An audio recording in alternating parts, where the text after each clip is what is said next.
بسم اللہ الرحمن الرحیم۔ اللہ تبارک و تعالیٰ کی بے شمار نعمتیں اور بے شمار رحمتیں انسان کے اوپر نازل ہوتی رہتی ہے،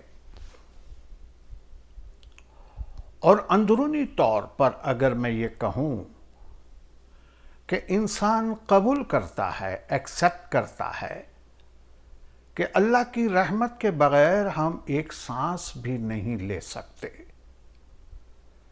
یہ سب کو معلوم ہے کہ اللہ تبارک و تعالی جو چاہے وہ کر سکتا ہے۔ اگلے پل میں میرے ساتھ کیا ہونے والا ہے مجھے نہیں معلوم۔ اسی طرح سے کسی دنیا کے دوسرے انسانوں کو بھی نہیں معلوم کہ اگلے پل اس کے ساتھ کیا ہونے والا ہے، لیکن اللہ تبارک و تعالی ہماری زندگی کو خیر و عافیت سے آگے کی طرف بڑھاتا ہے۔ اور قرآن کے اندر اللہ تبارک و تعالی نے جو فرمایا فَبِأَيِّ آلَاءِ رَبِّكُمَا تُكَذِّبَانِ، خدا کی کن کن نعمتوں کو جھٹلاؤ گے؟ یعنی اللہ کی نعمت کے بغیر انسان کی زندگی بڑی دشوار ہے، بہت مشکل ہے، بلکہ کچھ جگہ پہ تو ناممکن ہے۔ تو اللہ تبارک و تعالیٰ فرماتا ہے کہ تم اللہ کے احسان اور اللہ کی رحمت کتنا گن سکو گے؟ یہ تمہاری گنتی میں آ نہیں سکتے، تمہاری گنتی میں آ نہیں سکتے۔ تو بے شمار لا تعداد رحمتیں اور نعمتیں ہیں۔ اگر انسان غور کرے تو بہت ساری نعمتیں اس کی زندگی میں اس کو نظر آئے گی۔ ان میں سے ایک نعمت کا ذکر آج میں کر رہا ہوں، اور وہ ہے انسان کو دیے ہوئے یہ دو کان، سماعت کی طاقت، سننے کی طاقت۔ کیونکہ دنیا کے اندر انسان آتا ہے، اس کو حق اور بد دونوں دکھایا جاتا ہے، اس کو راہ راست پر چلنے کے لیے ہدایتیں دی جاتی ہے، اور وہ ساری ہدایت کانوں کے ذریعے انسان سنتا ہے، اور کانوں کے ذریعے سن کر اس پہ عمل پیرا ہوتا ہے۔ تصور کیجئے کہ اگر کان نہ ہو، انسان کی سننے کی یعنی سماعت کی جو صلاحیت ہے وہ اس کے پاس نہ ہو، اس کی زندگی کتنی دشوار بن جائے گی، کتنی مشکل بن جائے گی۔ کیونکہ قدم قدم پر کوئی کچھ کہتا ہوگا اور اس کو سنائی نہیں دے گا، قدم قدم پر کوئی اس پر حملہ کرنے والا ہوگا اور لوگ اس کو بتا رہے ہوں گے، لیکن سننے کی جو سماعت کی جو طاقت ہے وہ اس کے پاس نہیں ہے۔ اس کے لیے کتنی دشواریاں ہو جائے گی۔ اگر صحیح معنوں میں جانچنا چاہتے ہیں کہ کان کتنی بڑی نعمت ہے، تو ایسے شخص کو پوچھو جس کے پاس سماعت کی طاقت نہیں ہے۔ بہرحال آج انسان نے ایسی لینگویج ایجاد کی ہے جو ہاتھ کے اشارے سے بولی جاتی ہے اور سمجھی جاتی ہے، لیکن یہ جو لینگویج ہے وہی سمجھ سکتا ہے جو اس کیٹیگری کا ہو، یعنی وہ بھی سماعت سے محروم ہو، وہ بھی سماعت سے محروم ہو، تو وہ آپ کو ایکشن کے ذریعے، ہاتھوں کی لینگویج کے ذریعے وہ میسیج کنوے کر سکتا ہے۔ اس میں بہت سے ایسے ٹیچر بھی ہوتے ہیں جو شاید سماعت سے محروم نہیں ہوتے ہیں، اچھے ہوتے، لیکن ایز اے پروفیشنل وہ اس طرح سے لوگوں کو سکھاتے ہیں۔ لیکن جیسے میں نے کہا ایکسیپشنل، ہر جگہ یہ چیزیں نہیں ہوتی. تو اس انسان کی زندگی کتنی مشکل ہو جاتی ہے، کتنی مشکل ہو جاتی ہے. کمیونیکیشن کتنا مشکل ہو جاتا ہے. اسکولوں میں جاتا ہے، کالجز میں جاتا ہے، سماعت بڑا اہم کردار ادا کرتا ہے انسان کو پڑھنے کے معاملے میں، کیونکہ ٹیچر کو سن نہیں سکتا تو اس کو سمجھ میں کیسے آ سکتا ہے. اب یہ جو سماعت اللہ تبارک و تعالیٰ نے دی ہے، یہ اس کی رحمت، جیسے ہم بیان کر رہے ہیں کہ اس کی رحمت، اس کی برکت. اب ان سماعتوں سے، کیونکہ آوازیں تو بہت ساری آ رہی ہے، آوازیں تو بہت ساری آ رہی ہے، اچھی آواز بھی آ رہی ہے، بری بھی آواز آ رہی ہے، بڑی میٹھی میٹھی آوازیں بھی آ رہی ہے، اور تلخ زبانی کی آواز بھی آ رہی ہے.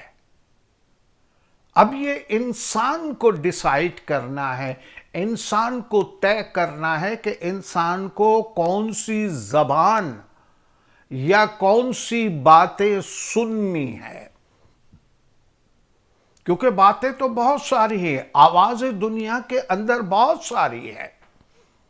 اگر خدا ہم کو بلاتا ہے، راہ راست پر بلاتا ہے، صراط المستقیم پر بلاتا ہے، دوسری طرف شیطان بھی ہے، شیطان بھی ورغلاتا ہے، شیطان بھی ہمارے بہت ساری، یعنی ہمارے کانوں میں بہت ساری باتیں جو ناحق ہے وہ ٹھونسنے کی کوشش کرتا ہے.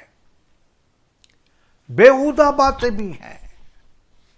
اب اس میں سے سلیکشن جو کرنا ہے وہ انسان کو اپنے دماغ سے، اپنے ذہن سے، اور ساتھ ساتھ اپنے ایمان سے سلیکٹ کرنا ہے کہ مجھے کیا سننا ہے، یا کیا سننا ضروری ہے، یا مجھے کیا سننا چاہیے، اور مجھے کن چیزوں سے پرہیز کرنا چاہیے. ایسا تو نہیں ہے کہ اللہ تبارک و تعالیٰ نے کان دیے ہوں اور ہم سارا دن کچھ ایسی شیطانی باتیں سنتے رہیں، ہماری زندگی شیطانی باتوں میں نکلے. تو حقیقت یہ ہے کہ یہ کان کا حق جو ہے وہ ہم نے ادا نہیں کیا. آخرت میں پوچھا جائے گا، آخرت میں پوچھا جائے گا. کیونکہ اللہ تبارک و تعالیٰ نے قرآن میں جو آیتیں فرمائی کہ یہ تو اندھے اور بہرے بنے پھرتے ہیں، تو اندھے اور بہرے یہ ظاہری آنکھیں اور ظاہری کان کی بات نہیں ہے. یہ بات ایسی ہے کہ میں نے کسی کو آواز دی، اس نے سنا، اس کو وہ آواز آئی، لیکن اس نے اس پہ عمل نہیں کیا، تو لکھا جائے گا کہ اس نے میری بات نہیں سنی. مثلا کوئی بزرگ کہتا ہے کہ بیٹا پانی پلاؤ، وہ لڑکے نے سنا اور سن کے پیچھے مڑ کے تھوڑا سا بدتمیزی کرتا ہے، ایسا کر کے نکل گیا. اب سنا تو تھا اس نے، لیکن عمل نہیں کیا. جو اس کو کہا گیا اس پہ عمل نہیں کیا گیا، تو لکھا کیا جائے گا؟ لکھا جائے گا کہ اس نے یہ بات نہیں سنی. اسی طرح سے اللہ تبارک و تعالی پکار پکار کر انسان کو کہتا ہے، پکار پکار کر انسان کو کہتا ہے کہ دنیا میں صحیح طرح سے چلو، ہمارے حکم کے مطابق چلو، ہم نے جو فرمایا ہے وہ غور و فکر کرو اس کے اوپر، اور اپنے آپ کو صحیح طرح سے صحیح سانچے میں ڈالنے کی کوشش کرو. جیسے حضور اکرم صلی اللہ علیہ وآلہ وسلم وہ اعلان بہت ساری باتیں بتاتے تھے. اب اس میں سنتے تو سب تھے، لیکن عمل کرنے والے بہت کم تھے. تو کہا جائے گا کہ بہرے لوگ زیادہ تھے اور جو سننے والے تھے وہ کم تھے. کتنی تکلیفیں دی لوگوں نے حضور اکرم صلی اللہ علیہ وآلہ وسلم کو. حالانکہ رسول اللہ کی جانب سے آئے ہیں، اللہ کے پیغمبر ہے، اور اللہ نے جو ہمیں یہ کان کی صورت میں نعمت دی ہے وہ ان لوگوں کی آوازیں سننے کے لیے دی ہے، ان لوگوں کی نصیحتیں سننے کے لیے دی ہے، تاکہ ہم ان نصیحتوں کو سن کر اس پہ عمل کر کے ہم اپنی آخرت کو سنوار دیں۔ کتنے لوگ اس پہ غور کرتے ہیں؟ میں اور آپ دونوں بیٹھ جائیے، سوچئے 24 گھنٹے کے اندر کتنی مرتبہ مجھے یہ خیال آتا ہے کہ یہ کان سے تو صرف اور صرف اللہ کی باتیں سننی چاہیے، یہ کان سے تو ہدایت کی باتیں سننی چاہیے، یہ کان سے تو وہ باتیں سننی چاہیے جس سے میں صراط المستقیم پر چل پڑوں، ان کانوں سے وہ باتیں میں سنوں جس پہ اللہ راضی ہے، جس پہ اللہ تبارک و تعالی خوش ہوتا ہے، اور ان باتوں سے گریز کروں جس سے وہ ناراض ہوتا ہے۔ اور جیسے میں نے عرض کیا کہ بیٹھ جائیں، غور کریں کہ کتنے دن گزر جاتے ہیں کہ ہمیں یہ احساس نہیں ہوتا، ہمیں یہ فیلنگ نہیں آتی کہ اللہ کی رحمت یہ کان کی صورت میں بھی ہمیں ملے ہیں۔ حالانکہ ہماری باڈی کے اندر کان بہت چھوٹی سی چیز ہے، لیکن ہماری پوری زندگی کے اندر ایک اہم کردار ادا کرتی ہے۔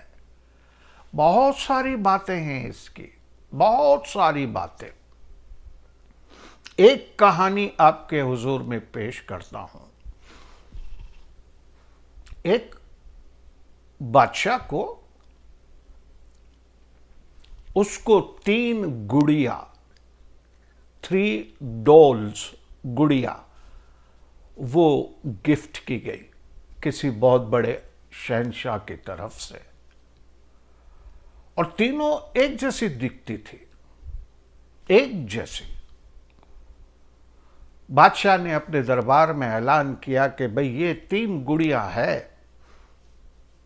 ایک جیسی دکھتی ہے، اگر کوئی سرچ کر کے، تحقیقات کر کے مجھے ان تینوں گڑیاؤں کی قیمت بتائے گا، اور میں اگر اس منطق سے ایگری کر جاؤں گا تو میں اسے بہت سارا مال دوں گا۔ لوگ آئے اور لوگ گڑیا کو لے کر گئے، کوئی 1 دن، کوئی 2 دن، کوئی 1 ہفتہ، اور سرچ کر کے آئے اور بتانے لگے کہ یہ، لیکن کوئی بھی بات ایسی زوردار نہیں تھی جس سے لوگ امپریس ہو سکے، جس سے بادشاہ کنونس ہو سکے، کوئی ایسی بات نہیں۔ اتنے میں ایک بہت ہی بزرگ آدمی آیا اور اس نے کہا کہ بادشاہ سلامت، 1 ہفتے کے لیے گڑیا مجھے دے دو، میں اس کی قیمت بتاؤں گا۔ 2-4 دن، 5 دن کے بعد وہ آیا گڑیا لے کر اور قیمت لکھی۔ ایک گڑیا پہ لکھی 1 دینار، 1 دینار، دوسری پہ لکھی 10 دینار، اور تیسرے پہ لکھی جتنی بھی لگاؤ کم ہے، یعنی جتنی بھی قیمت لگاؤ اس گڑیا کی قیمت کم ہے۔ تو بادشاہ حیران ہوا، ایک جیسی دکھ رہی ہے، ایک جیسی گڑیا ہے، یہ تم نے قیمت کیسے نکالی کہ اس کی لگاؤ تو ایک دینار یا مٹی کے برابر؟ تو 1 دینار کی کیا ویلیو ہے؟ ایک سینٹ کی، آج میں کہوں 1 پینی، اس کی کیا ویلیو ہے؟ بالکل راستے کے دھول کے مافک ہے۔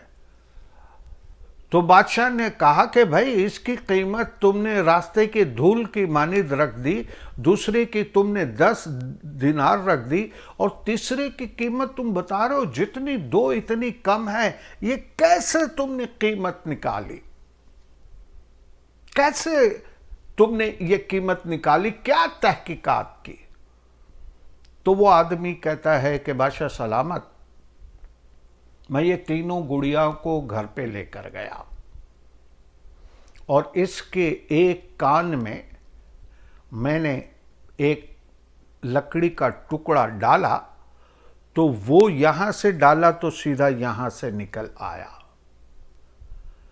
تو میں نے تجزیہ کیا کہ یہ جو بھی بات یہاں سے سنے گی یہاں سے نکال دے گی، یہاں سے سنے گی یہاں سے نکال دے گی، تو اس کی قیمت کیا لگائیں؟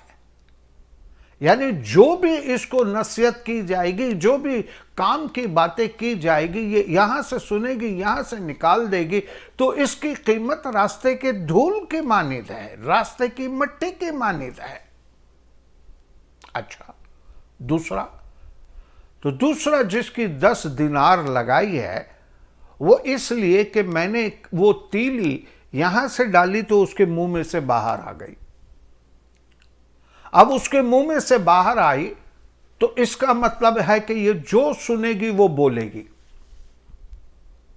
جو سنے گی، جہاں سے سنے گی، جس سے سنے گی، یہاں سے وہ یہاں سے بولتی رہے گی۔ تو اس میں ایک سب سے بڑا نقصان یہ ہے کہ ادھر کی باتیں وہ ادھر بول دے گی، ادھر کی باتیں ادھر بول دے گی، اور ادھر کی باتیں ادھر بول دے گی، تو پتہ چلا کہ یہ جھگڑے فساد کی جڑ بن سکتی ہے، جس سے خون خرابہ ہو سکتا ہے، خون کی ندیاں بہہ سکتی ہے۔ اس لیے اس کی قیمت تو کوئی نہیں لگ سکتی، لیکن ایک امکان ہے، ایک چانس ہے کہ یہ ادھر سے اچھی باتیں سنے گی تو اچھی باتیں لوگوں کو سنائے گی، یہ ایک چانس ہے۔ تو یہ اگر اچھی باتیں سنتی ہے، کام کی باتیں سنتی ہے، تو اس کی خصلت کے حساب سے جب وہ منہ سے نکالے گی تو اچھی باتیں ہوں گی، تو اس لیے اس کی قیمت آپ لگا لیں 10 دینار۔ اور یہ جو تیسری گڑیا ہے، اس کے کان میں نے یہ تیلی ڈالی تو وہ نہ تو ادھر سے نکلی نہ ادھر سے نکلی، اندر چلی گئی۔ اس کا مطلب یہ ہے کہ اس گڑیا کی خاصیت ہے کہ یہ جو بھی باتیں سنتی ہے اس کو دل میں اتار دیتی ہے، جو بھی باتیں سنتی ہے اس کو دل میں اتار دیتی ہے۔ اس لیے یہ تینوں میں سے انمول قیمت جو ہے وہ اس تیسری گڑیا کی ہے۔ کہانی ختم۔ آپ اپنے طرف سے، اپنے طریقے سے اس کی تشریح کیجئے، سمجھنے کی کوشش کیجئے کہ کیا مطلب ہے اس کا۔ لیکن میں جو سمجھتا ہوں وہ یہ کہ آج میں آرام سے گھنٹہ 2 گھنٹہ بیٹھ کر میں سوچوں کہ میری شخصیت کون سی کیٹیگری میں آتی ہے، پہلی والی جس کی قیمت راستے کی دھول کے برابر، یا دوسری والی کہ جو منہ سے بول دیتی ہے، یا تیسری والی کہ جو بات کو اندر اتار دیتی ہے۔ مجھے آج اپنی زندگی پر غور کرنا ہے، مجھے سوچنا ہے کہ میری کون سی کیٹیگری کے اندر میں آ سکتا ہوں، کیونکہ اللہ تبارک و تعالیٰ کے بہت سارے کلام میں نے سنے، احادیث میں نے بہت ساری سنی، میں نے بہت ساری وعظیں سنی، بہت سارے اقوال پڑھے، لیکن کیا یہاں سے سن کر یہاں سے نکال دیا، یا یہاں سے سن کے زبان سے نکالا، یا یہاں سے سن کر دل میں اتارا؟ اب یہ کون سی کیٹیگری میں آپ اور ہم ہیں، یہ انڈیویجولی، انفرادی طور پر لوگ بیٹھ کر یہ ڈیسائیڈ کرے کہ ہم کون سی کیٹیگری کے اندر آتے ہیں۔ بس آج اتنا ہی، انشاءاللہ پھر آپ سے ملاقات ہوگی، اس وقت تک کے لیے اجازت دیجیے۔ خدا حافظ، جیو اور جینے دو۔